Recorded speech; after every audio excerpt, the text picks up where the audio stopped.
Hey guys, so welcome back to the Elevate HD podcast. This is episode 2, and we are joined by none other than Joe Jeffery. I'm sure he needs no introduction, and I'm sure anyone who knows me will know who he is. But just in case, he is an online physique coach, and he coaches very high-level athletes and competitors. He's a mentor, he's an educator. He's also one of the founders of the Physique Collective, which you all know I joined just a couple of months ago as their exercise mechanic. He's also my coach, and he is somewhat of a newly discovered dog trainer and has a new company that's just been established through that. So that's really interesting. So he has a whole other aspect of his life that's nothing to do with competing, which is kind of cool as well. And he has just established a new company called Brutal Bloodline, which are you selling dogs there? How does that work? What it is I'll be brief here because I can be a bit verbose when it comes to dogs. Me and my wife Jasmine, for anybody that doesn't follow me, we've been into dog training, dog sport training, working dogs and stuff for quite a while. It's like what we do outside of bodybuilding, and I've been involved in IGP or IPO, the dog sport, also more so than Jazz with my own sports dog. And basically just became good friends with somebody called Ross Heron, who people might have seen Blackjack Canine UK, who is the best in the country at the sport and personal protection training and whatnot in dogs. And I ended up just making a kind of business investment in Ross and his knowledge. And we've began importing, breeding and training personal protection dogs. I don't do any of the training, that's all Ross's job. But Jazz looks after all of the dogs. So we essentially have working line German Shepherds that are just for work or just for sport. You wouldn't have one of these as a pet. It'd be impossible to live with. And then we have the like home guardian dogs, personal protection dogs that are Cane Corsos that are imported or bred from bloodlines from Romania. So that's it in a nutshell. Cool. Very interesting. Yeah, it's a completely new world to me. When I came to your house a few months ago and I saw everything was going on, my mind was like, wow, this is a whole new world I didn't even know existed. Oh, you should see it now. We've got 7 in a minute. Yeah. I'll prepare myself mentally next time I come to visit, I think. Some of them are quite, like Zeus, people are quite scared of Zeus. He's our stud male Cane Corso, by far the biggest dog I've ever seen in real life. Yeah. Quite frightening looking, but he's hilarious. He's like the biggest softie. He reminds me of like a giant staffy. Like he's just like wants cuddles and stuff, but yeah, he's brilliant. Very nice. Yes, there's a whole other aspect to your life there. But yeah, so today, our main topic that I kind of wanted to cover is kind of methods of training progression for hypertrophy. Because before I came to Joe, I'd very much only really experienced the top set, back off set approach, always training to failure with no sort of periodization or autoregulation or anything like that. So it was all very every week, top set, back off set, train to failure.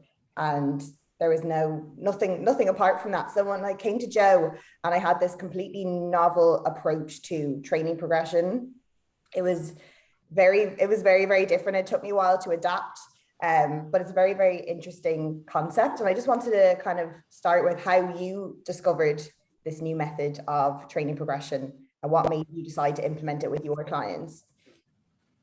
Yeah, this is a question I get a lot where like you've used the buzz phrase there, was like new method.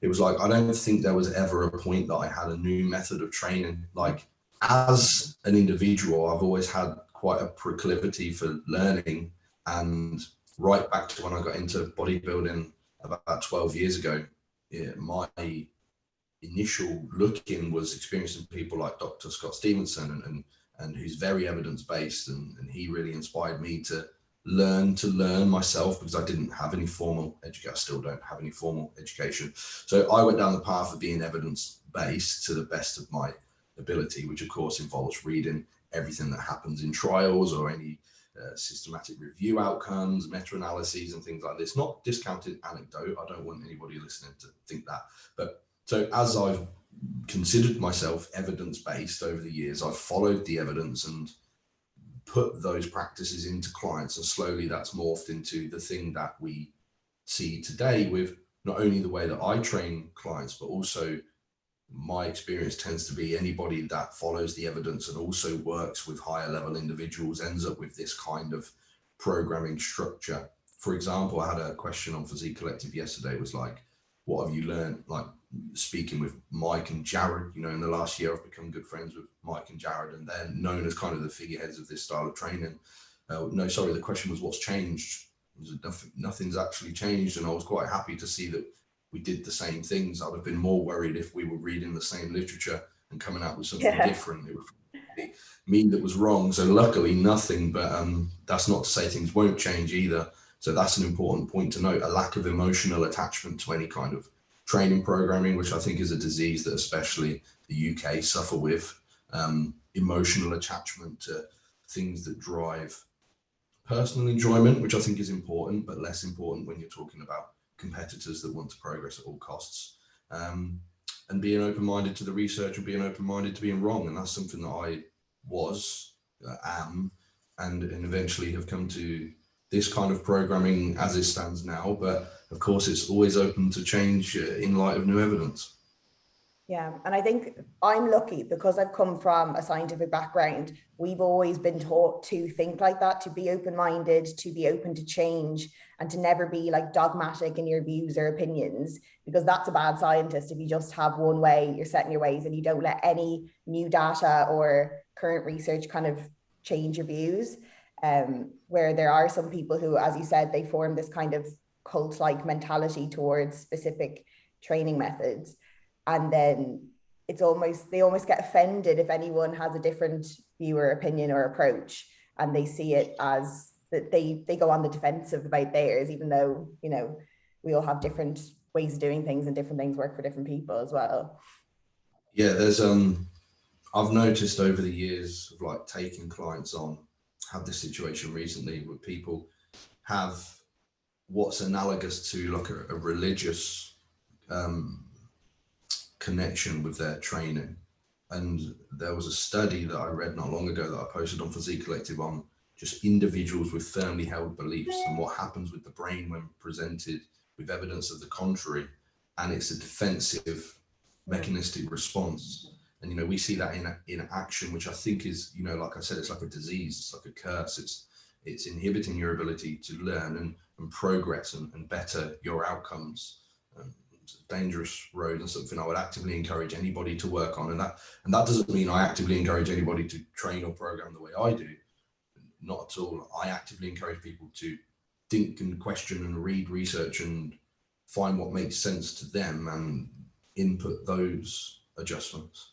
Yeah. And I think it can be difficult as well. Like if you don't have a coach that's so knowledgeable, or you don't have that background in research, like when I go to my gym and everyone is going like full out to failure, past failure, like everyone's screaming at each other and forcing reps, and there's that whole atmosphere that you're not really a part of. Like it is quite difficult to kind of stand your ground and say, no, I know that the approach that I'm doing works for me. And just because I'm not doing these really dramatic sets that are leaving me just on the ground fried, that doesn't mean I'm doing something wrong, or that I'm not doing something that's going to contribute to my progression. So that's kind of like the dynamic there.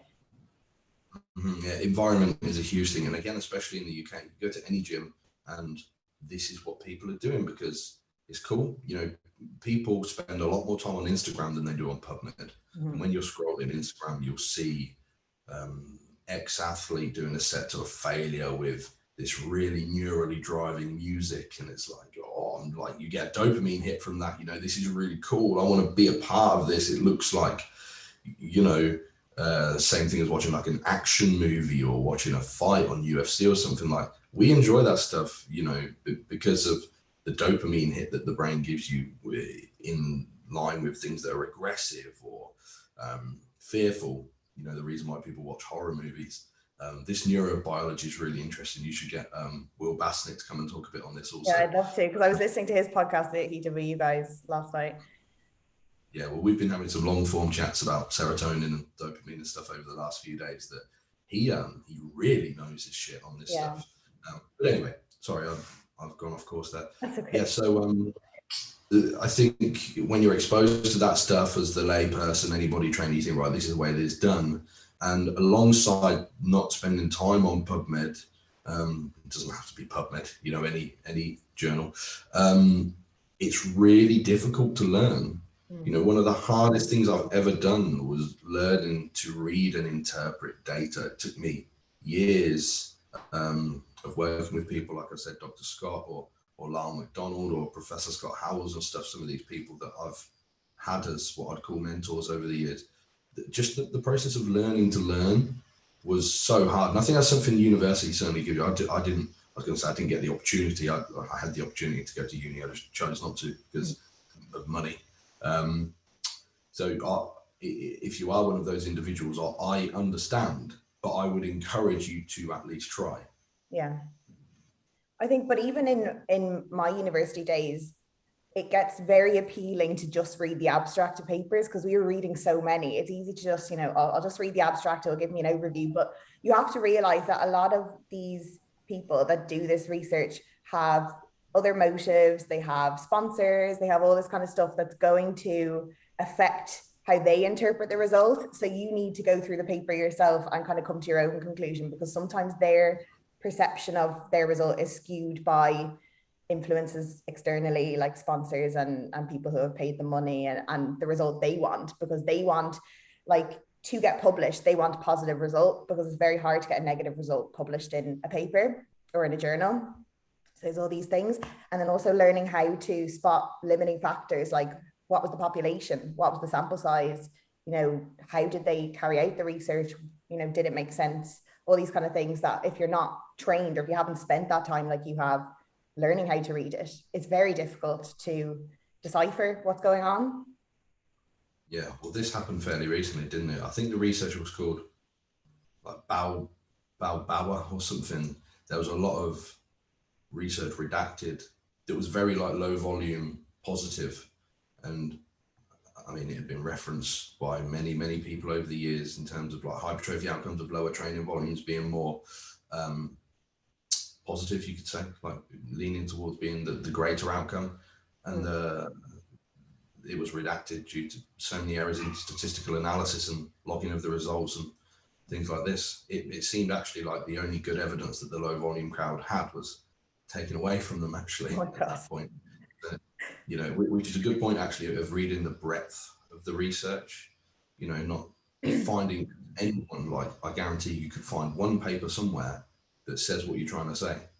Yeah. And you go, there we go, there's the evidence. Like you need to read the whole span and learn to read statistical analysis as well. Like anybody that's read the basin research on testosterone, for example, you can read the abstract and it will say 600 milligrams of testosterone added X amount of lean body mass to these subjects. But then when you look at the plot, the variability is almost so ridiculous that you wouldn't be able to draw a statistical average. So, understanding things like that is important when reading research, And just not falling victim to confirmation bias, like you said, like looking for one paper, like cherry picking data and say, oh, that suits me, Grant, I believe it now, that's fine. And not kind of broadening your view of all of the research and interpreting it as a whole, which is definitely an issue. So when it comes to kind of programming for this kind of novel way, novel for me and for a lot of people, but this kind of different approach to training progression. When you're setting a client up, like how do you decide initially how many kind of sets or what kind of reps and reserve you're going to give them? And then from there, how do you kind of auto-regulate that to see, what's working for them, what needs a bit more, what needs a bit less? That kind of thing. Okay, so as a broad view, you've got these inputs to hypertrophy that we have control over and that we understand fairly well. So like training volume, like you mentioned sets, like I personally measure training volume with the number of sets within a certain proximity to failure. That's my sort of easy marker. Like you could just call them hard sets, anything maybe 4 reps in reserve or under. Some people track volume like total tonnage. I think there's too many problems with that tracking over the long term. So with my definition of volume, we know the research is pretty clear that there's a logarithmic relationship between volume and hypertrophy. So essentially what we're saying there's a dose response curve that's in the shape of an inverted U. So doing more volume leads to more hypertrophy until you get to this point, and then doing more starts to lead to maladaptation, where essentially the demand is greater than the adaptation, and you will move into overreaching and then eventually overtraining. So it's not just about doing more volume. You want to be, somewhere on that positive curve. And there is a price to pay as you trend up closer towards the top in terms of fatigue. Similarly with intensity, we know that the closer proximity to failure you get, the more high threshold motor units will be recruited, which is absolutely associated with greater hypertrophy. If you took a single set to failure versus a single set with 4 reps in reserve, the set to failure will lead to more hypertrophy, absolutely. However, again, we have to be aware of this dose dependent response curve that's an inverted U, where if you're taking your sets to failure, the amount of volume that you can perform, which we've already identified has the dose response relationship positively with hypertrophy, will come down. So there's a careful balance between the two. And I think the smartest thing to do is to stay somewhere on the side of what we know is minimally effective. So what's been documented in research to drive fairly robust hypertrophy, but is clearly not towards the upper echelons of this marker. So you could say, so basically what I'm saying there is there's a stimulus threshold. There's an amount of work that you will have to do to get a response. The complicated part of this is that's not only biologically individual, which essentially means that place is different for everybody. It's also different between muscle bellies per genetic structure. So these are all things, unfortunately, that you will have to learn over time. And one of the problems with the higher intensity, lower volume crowd is there's very little autoregulation or specialization there. It's like push-pull legs. Okay, we've automatically got 2/3 of the volume going through the upper body there. What if your tolerable or recoverable volumes for the upper body are so much less than the lower body, or vice versa? You might be okay. There has to be a discovery period for you as a genetically unique individual as you go. And there's some biomarkers that I like to use with fairly high accuracy to measure this. So when I say setting up an initial point, I would say, the low end of effective volume is going to be about 8 hard sets per body part per week, 8 to 12, depending on the individual. You may set higher with 3 to 4 reps in reserve. So if you want to begin training this way, it's worth putting in the work in that discovery period rather than going all in. And you can make this mesocycle. For anybody that doesn't know, mesocycle just means training block, block of training. And I tend to refer to a training block as an accumulation phase, because we are trying to get closer to the top line of what's tolerable. You could just start really on the low end. You could say, right, for everything, I'm going to do 8 sets per body part per week, spread over a 2 to 3 time per week frequency, because, another thing that's fairly well documented is that kind of frequency is associated with greater performance outcomes over the course of the week. I know when volume is matched, it's about the same, but you won't be matching volume as volume gets higher. It'd be impossible to keep that kind of performance up. So, maybe we could structure this into just like 4 days a week, upper, lower. You can do 4 sets per muscle, belly, or group per session with like 4 reps in reserve. And then just assess what happens, like assess your metabolite accumulation. How was your pump in the session? If you didn't really get that pump, then you probably could have done some more. If you've got an incredible pump, then it's likely that you've got a pretty robust hypertrophy response there. If you got really pumped and then it dropped off, and you're probably going too far. Soreness is one I like to use as a metric of muscle damage, which we know has all kinds of does it correlate with hypertrophy or not? I don't think that's the point. The point is to check the kind of response to the training input. If you get a little bit of soreness, but you're recovered on time, you could probably do a bit more. If you didn't get any soreness, you could definitely do maybe quite a bit more. And if you've got overlapping soreness, then you're likely at the top end of what your adaptive volumes are for that body part. And I would auto-regulate it in that way. And it's going to differ for every body part. You may find that your chest is absolutely whacked with the 8 sets body part per week, but quads, it was easy work. Then maybe next week you want to do 12 sets of quads, add 2 sets per workout there. So now you're doing 6 and 6 instead of 4 and 4. And chest you can leave the same. Over time, running through these mesocycles, you will discover where your low end recoverable volumes and your high end adaptive and recoverable volumes are. And you can construct a piece of training that is perfect for you as a genetically unique individual. And that's the key. Most of my clients want to progress maximally. How can you do that without testing these into individual responses? And just kind of throw in a training program at them. You know, you can't. And this is where coaching becomes quite time laborious. You know, I've got a lot less clients. I only coach 60 people. But, you know, if I'm going through a spreadsheet with all this historical data on tolerable volumes and stuff, I mean, most check-ins take me, you know, half an hour, 45 minutes to do. A lot of coaches will just ping the voice note and it'll be about 30 seconds. But if you want to progress maximally, it's worth that. And it's really not that complicated when you action it. Yeah.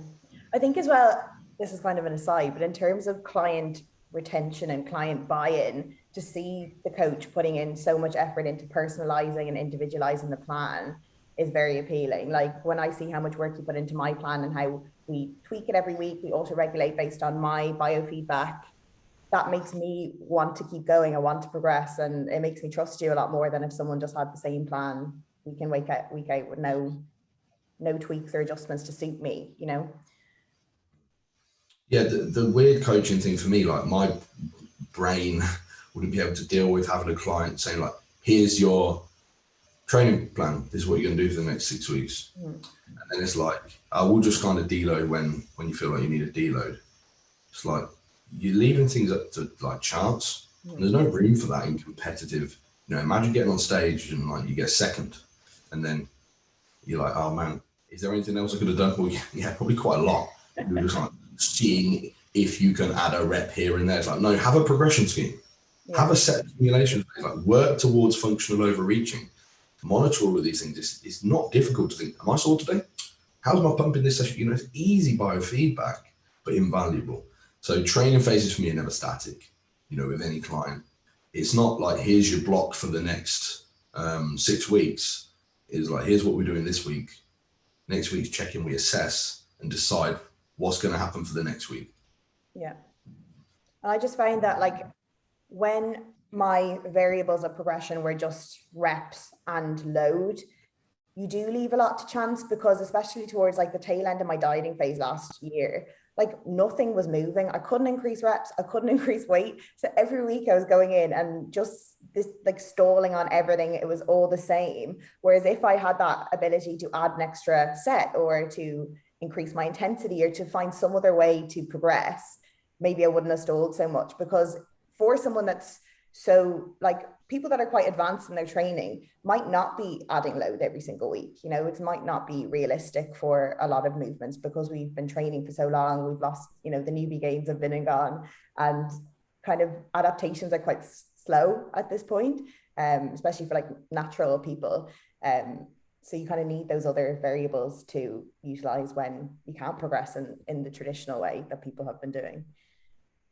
I think you make a great point with the limitations of just rep and load progression. Ultimately, my question would be why, especially when you consider how injurious that is at a high level. If you look at some of my clients, Joe Ballinger, Nath Heckles, you know, these guys are ridiculously strong.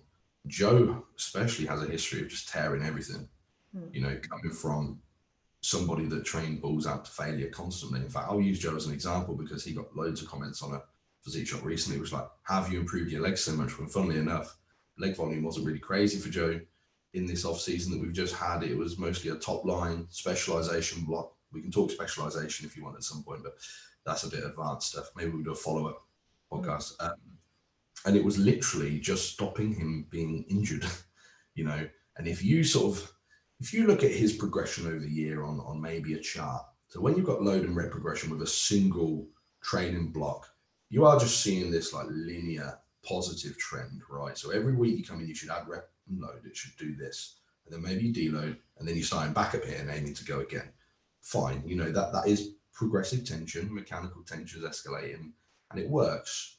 However, a more nuanced and, dare I say, intelligent way to structure this would be to have the opportunity to include not only rep and load progression, but also set progression and also effort. I don't like using the word intensity too much because research buffs will listen, and intensity is used to make a road. So I'll use effort, relative effort maybe. So proximity to failure is far less injurious. And what it will look like is you like kind of going up through your mesocycles like this, and then you'll deload, and then you're actually starting with maybe less load, less reps, less sets. So you're starting lower, but you're not starting as low as the previous block. You know, you're starting a bit further up. So it kind of looks like this jagged waveform almost as you progress through a macro cycle. However, I guarantee you zoom out and the end point is going to be much higher than the first model we described. But also, as an aside, I would say, like, how many times have you seen on Instagram people doing like this big set on the leg press or something, and they got 2 extra reps, and the last like caption is, "I'll tidy this up next week." Like, their technique nearly always will break down just to wreak out those extra couple of reps. So when you're not using purely reps and load to progress, you don't have this emotional attachment as much to, okay, I have to increase the load, I have to increase the reps. If you have another set, your technique can be just as spot on. You don't need to allow form breakdown just to progress in some way. Because I see that all the time, that the last couple of reps are definitely questionable when you're progressing. Yeah. It's okay to match performance as well. You know, these hypertrophy adaptations are really non-acute in nature. You know, if you don't progress for 2 weeks and then take an extra rep, you know, for most advanced trainees, you're still probably close to maximizing like protein accretion, adaptations from training. You know, these adaptations take a long time. And as you said, that's a dangerous road to get into, even to the point with a lot of clients. I don't have a rep and load progression model. I literally just use an internal feedback mechanism with reps in reserve. So maybe we'll say, like, just perform 3 sets on this seated hand curl to 3 reps in reserve. And then maybe next week we're going to do 4 at 2 reps in reserve, just by virtue of reducing the reps in reserve. We take progression anyway, without having a specific, right, I need to get this extra rep, you know. And like you said, even if they match the first 3 sets and add another set, you know, nobody can tell me that isn't associated with greater hypertrophy, because every single research paper ever done on the subject, you know, shows that to a point, obviously. So yeah, you're absolutely right. And something that we haven't even touched on is the exercise selection part of this, and the proprioception and the execution is extremely, extremely important as a factor. So your overall, the greater exercise selection that you have, the greater, I don't mean that as in more, the better exercise selection that you have conducive to hypertrophy outcomes. You know, Holly knows more about this than me, but in terms of things like stability or offering congruent profiles, things like this, all of this leads back into fatigue for me, and how the hypertrophy adaptation really takes place within the central nervous system and the autonomic nervous system specifically. All of these things are fatigue drivers. You know, lack of stability on a movement, taking things to brutal all-out failure. A lot of working with advanced clients involves monitoring and tracking fatigue carefully, accumulating it carefully, and then dissipating it heavily.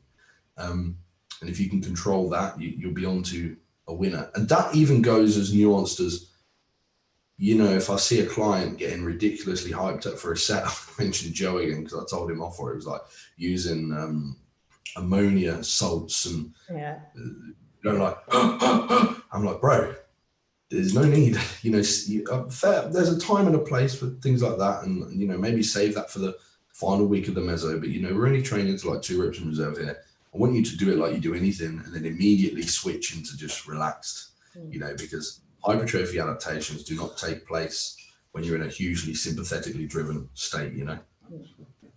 What I always think as well is that I feel hypertrophy needs to be so focused, where I think things like hyping yourself up for a set or doing exercises with a lot of instability or really inefficient, you know, paths and stuff like that, it's all like leaky energy. So all this energy you've generated that you want to literally direct into force generation through the target muscle and contracting that, you're kind of letting it leak out into all these other areas. So you're kind of being quite inefficient in terms of where you want to direct your stimulus and your focus. That's kind of the way I think about it usually.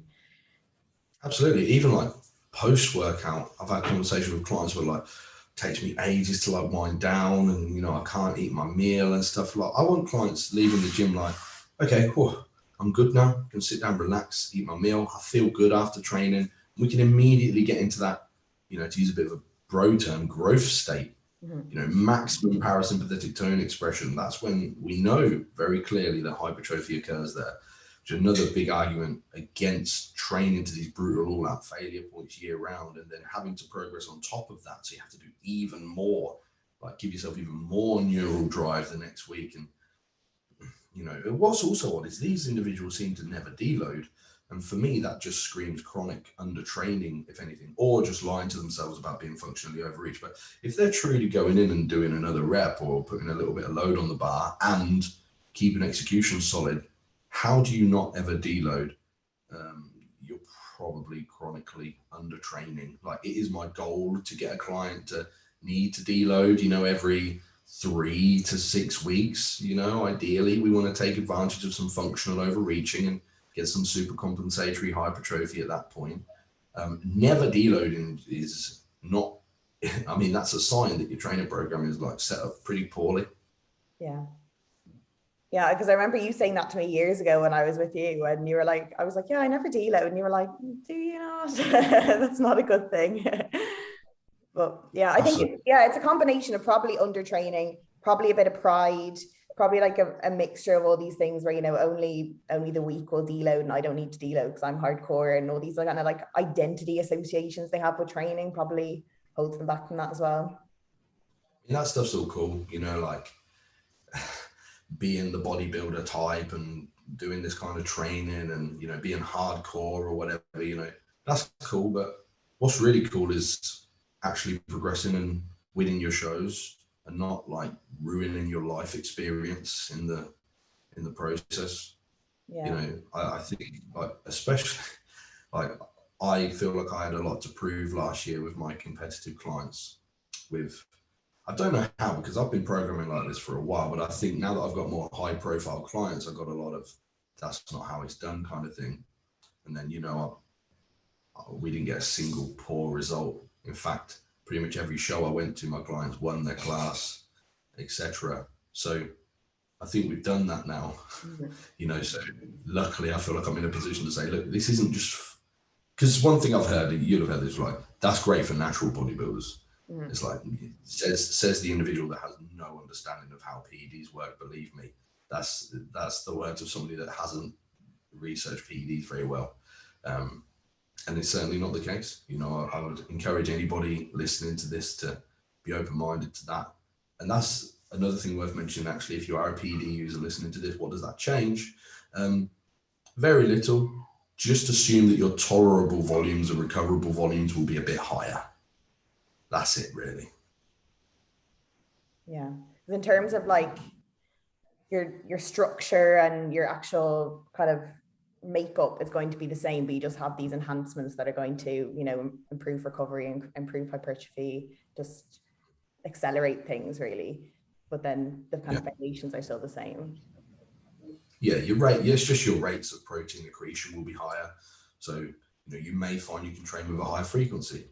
You will likely find that you have to do a bit more to get sore, or you will be more pumped because your metabolite accumulation is greater, things like this. So everything's obviously in your favor, but the exact same rules apply. Like these are the mechanisms that lead to skeletal muscle hypertrophy. You know, that's that. So again, it's a point of discovery. If you're a natural athlete and you've discovered, okay, this kind of a frequency with this volume for this body part leads me to overreach, and they're kind of moving targets as you get more advanced as well. Is like on your first cycle, quote unquote, just expect that to be a bit higher. Yeah. And then in terms of, as you said, your goal for each mesocycle is to work up to a point of overreaching. When you say super compensation, like what do you mean by that? Like what are we trying to achieve by overreaching, not overtraining, because there is a difference? Right, yeah, so that there is a difference, absolutely. And I'll be careful with what I say here, and I'll also preface this with there isn't great evidence to support this, but I personally believe it based on the small amount of evidence that we have and a ton of anecdote. I've spoken with Jared on this not very long ago, and he absolutely agrees, which again was like, oh, thank God someone else agrees with this. What we're essentially talking about, if I was going to map it into a analogy, would be like, if you imagine you're like pulling a bow back, pulling a string back on a bow as you go through this training mesocycle, when you're driving greater and greater demands and your adaptation is rate limited. Of course, there's only so much protein accretion we can create, especially when we're stacking new demands on top. And you get to the point that the demand ceases. So the demand is gone, it's not escalating anymore, but you have these elevated rates of protein accretion and all other hypertrophy adaptations. You can imagine your progress is kind of like letting go of the bow, whoosh, and it flies through because your rate of adaptation is now so high. You've just kind of crossed where that functional overreaching marker would be, because that's where it begins to become unproductive. I think getting there is good. I think spending time there is a waste of time. But you can imagine it like that, essentially. That's a very easy analogy to use, and something that I've seen time and time again with clients is when they do functionally overreach and deload, you get this whoosh up in adaptation. We deload for that period of time, as long as that takes 7 to 10 days for most people. Yeah, another one is like, yeah, when I need to deload, I take like 3 or 4 days off. What? No, that's not a deload. You know, we need a full microcycle at least, really. Anyway, so the point of functional overreaching would be, if you're trying to map where it is, would essentially be where the level of demand is greater than your capability of adaptation. And that sounds a bit complicated. So let's say an easy way to track this would be, you're adding a set to chest every single week, and that's going well, got a good pump. You get to the point the soreness starts to kind of overlap and performance is hard to hold on to. You're probably quite close to that functional overreaching. And maybe the next week, both of your chest sessions, you actually cannot progress. You not only can't progress, but you regress. So now quite clearly what you did in the session previously, the demand was so large that you haven't adapted yet by the time you've revisited the next time that you're training chest. That would be functional overreaching. Now, if you continue along this line, continue to add volume, continue to regress, you would eventually move into overtraining. Overtraining is a medical term. Bodybuilders barely ever get there, and it's a real thing. It'd be very hard for you to systemically overtrain. You'd have to really be, you know, the David Goggins type to get there. You'd have to be a freak. But functional overreaching is desirable. Something I've sort of had experience with clients is like being really upset when they check in and be like, I regressed on, you know, this week and this. I'm like, well, it's the final week of your mesocycle. That's awesome. Cool. You know, that's what we're actually looking for. Like, don't be annoyed about it. I've even got clients that I've been coaching for years that still get annoyed by it. I think that's the bodybuilder growth-minded thing. Is like they'd be pissed off that they haven't progressed every single session. I'm like, it's literally the goal. And then when we go through the deload, it's always, yeah, this is awesome, man. Like, now I understand. Yeah. So that's essentially what I'm looking for there. Yeah, I think it's when you've been told for so long that you have to live by the logbook and you need to make sure the numbers are going up every week, that when you're not, you kind of like subconsciously think it's a failure, and you kind of need to program yourself out of that, because that's not a correlation. You know, it's not, one doesn't equal the other necessarily. Yeah. And to give some framework on like how close to failure do I take it with clients? Because I think that's like when should I train to failure? Is like, if I'm speaking honestly, I would rather a client never train to actual failure. I think there's a pretty steep inverted U between 4 and 1 reps in reserve, especially for my bigger, stronger clients.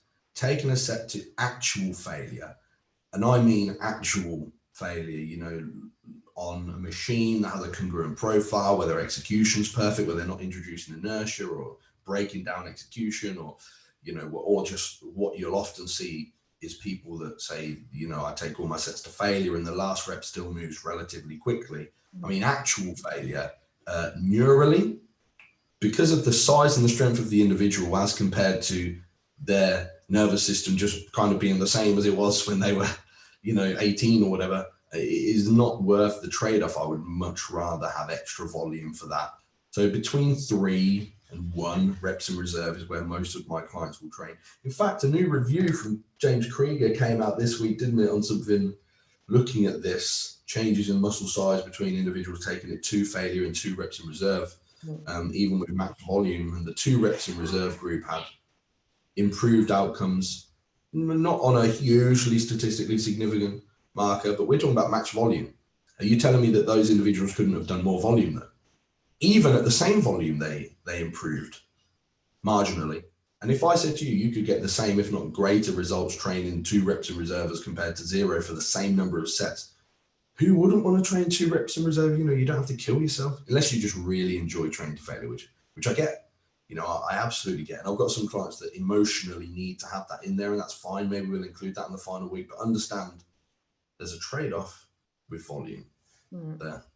You need to look at like the risk to reward ratio. It's like train to failure, you're going to incur a lot of side effects such as, the injury, the potential for injury. And also like what I find is going into sessions with the aim of training to failure every time, like I got a lot of like pre-session anxiety, just getting really nervous about needing to match these reps, needing to match this load, needing to train like all out every single time.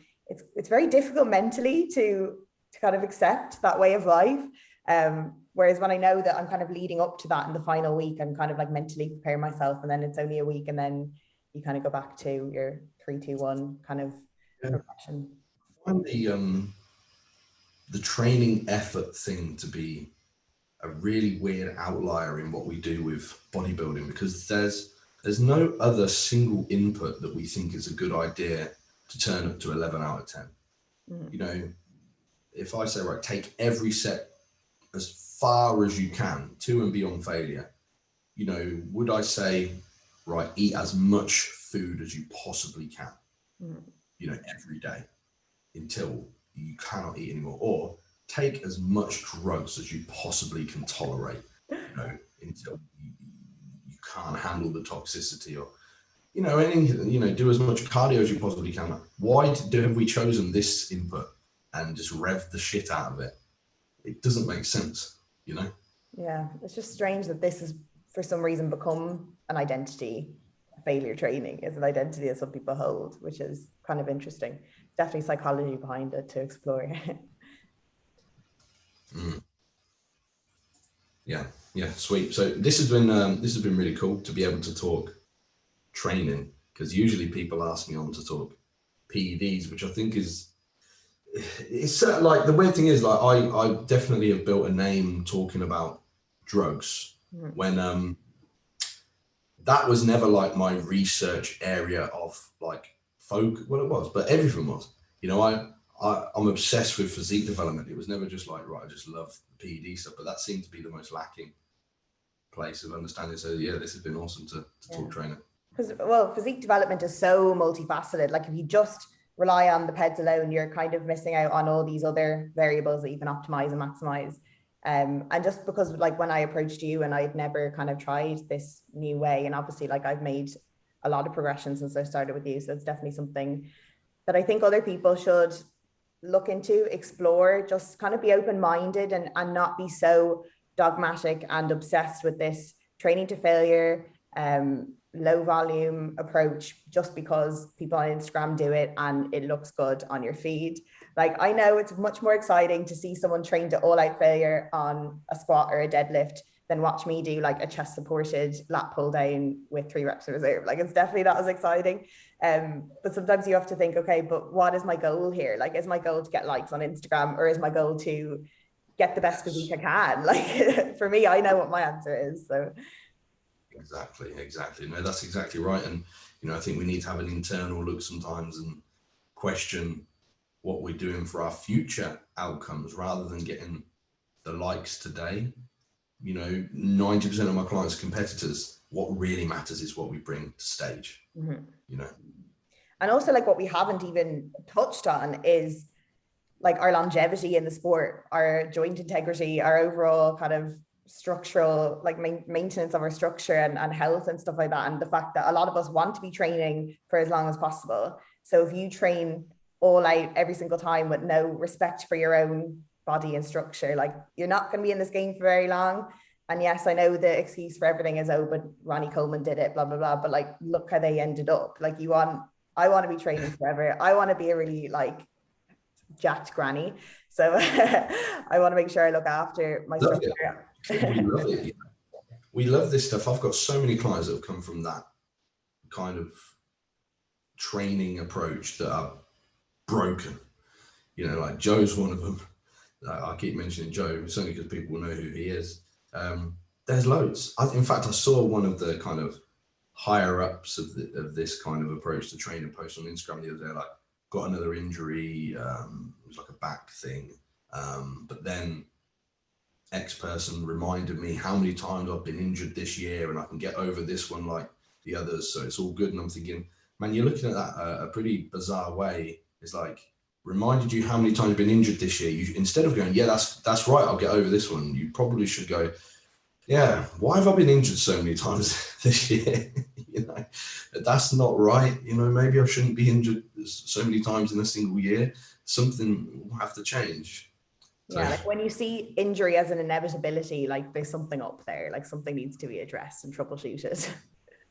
Yeah, and that's not to say that there's no injurious risk of training like this. There's an injurious risk of everything, but it's far reduced with using progression markers that are less injurious, you know?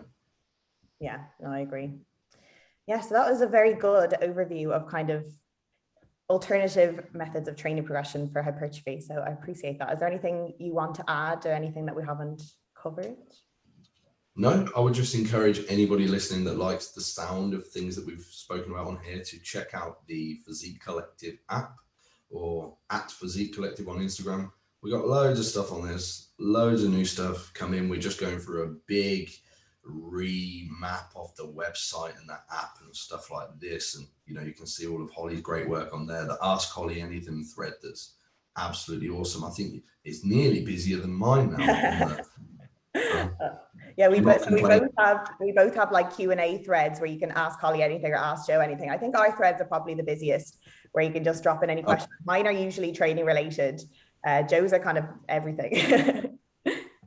we are the best on there, so we are the best. Expect us to be the busiest, you know. So yeah, we'll just encourage all you guys to go and check that out. Yeah, absolutely. And if you want to find Joe himself, he's Joe_Physique Collective on Instagram. And as you know, I am at Holly Davidge. But thank you guys so much for listening. If you do listen and you do enjoy it, I would love if you took a screenshot and post it to your story and tagged both of us. We would really appreciate it. As Joe said, please check out the Physique Collective member site. There is so much information there. I've started posting my own content videos. So we have like purposes of cuffs, purposes of banding, resistance profiles, strength profiles. There's, you know, a very understandable, comprehensible breakdown of all of these complicated topics to make sure they are applicable and useful for all of you guys. So I implore you to check that out. But Joe, thank you very much for joining me on the podcast today. And we will speak to you soon. Thank you.